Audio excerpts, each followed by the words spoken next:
अनन्या बचपन से ही डॉक्टर बनने का सपना देखती थी। घर गरीब था लेकिन उसके जज्बात बड़े थे। दिन रात मेहनत करके फाइनली उसने एमबीबीएस पास किया।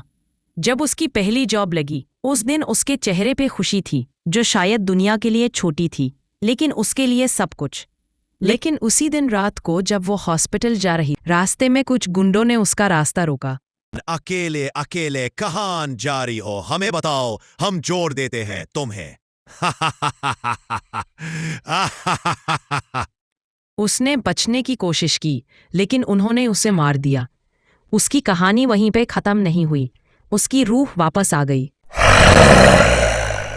अब वो इंसान नहीं रही थी, एक भटकती रूह थी जिसका सिर्फ एक मिशन था, अपना अधूरा सपना पूरा करना और उन लोगों से बदला लेना जिन्होंने उसे सब कुछ छीन लिया।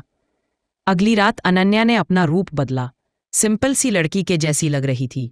हॉस्पिटल गई, पेशेंट्स का इलाज किया जैसे कुछ हुआ ही नहीं हो। सबको लगा वो एक न्यू डॉक्टर है, किसी ने उसके अंदर की सच्चाई नहीं देखी। उस रात जब सब सो गए, अनन्या ने पहले गुंडे का नाम ट्रेस किया, रवि। वो आदमी जो सबसे ज्यादा हंसा था उस दिन जब उसे मरा गया था। अनन्या उसके सामने आई, उसकी आंखों में दर्द था लेकिन आवाज में ठंड। मैं तो सिर्फ डॉक्टर बनना चाहती थी रवि, तुमने क्यों मरा मुझे? रवि ने डर के मारे पीछे हटे हुए कहा, कौन हो तुम? मैं तो पहली बार देख रहा हूं। अगले ही पल वो उसके सामने हवा में गायब हो गई और रवि का बस चीखना सुना गया। सुबह हॉस्पिटल में सब नॉर्मल था। अनन्या फिर पेशेंट्स को ट्रीट कर रही थी। इसी को अंदाजा नहीं था कि वो रात में क्या करती है। दूसरे गुंडे का नाम था विक्रम। उसने भी अनन्या को उस रात तंग किया था। जब वो क्लब से निकला तो अनन्या उसके सामने आ गई। उसने पूछा, तुझे याद है वो लड़की जिसे तुमने रास्ते में मारा था?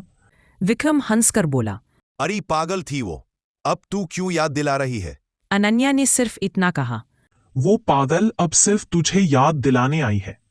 और उस रात विक्रम भी खत्म हो गया। अब अनन्या ने सबका बदला ले लिया था लेकिन उसका दिल अब भी डॉक्टर वाली रूह में था। वो रोज हॉस्पिटल जाती, पेशेंट्स की मदद करती। उसके हाथ से इलाज होने के बाद लोग कहते, उस डॉक्टर का टच अलग है, जैसे फरिश्ते ने दुआ दी हो। जब उसका मिशन पूरा हुआ, एक रात उसने खुद से कहा, अब सब खत्म है, मैंने अपना सपना भी पूरा किया, अपना बदला भी, अब मुझे जाने दो। और फिर वो रूह हवा में खो गई।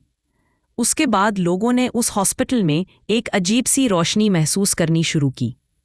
जब भी कोई पेशेंट मरने के करीब होता, एक सॉफ्ट सी आवाज सुनाई देती, मैं यहाँ हूँ, डॉक्टर ए। अनन्या चली गई लेकिन एक कहानी बन गई, एक लड़की जो मरकर भी जिंदा रही, अपना सपना और इंसानियत दोनों निभाकर। दोस्तों, अगर आप लोगों को हमारी ये डरावनी कहानी पसंद आई है तो सब्सक्राइब के बटन को दबाइए ताकि आपको ऐसी ही नई नई कहानियां मिलती रहे।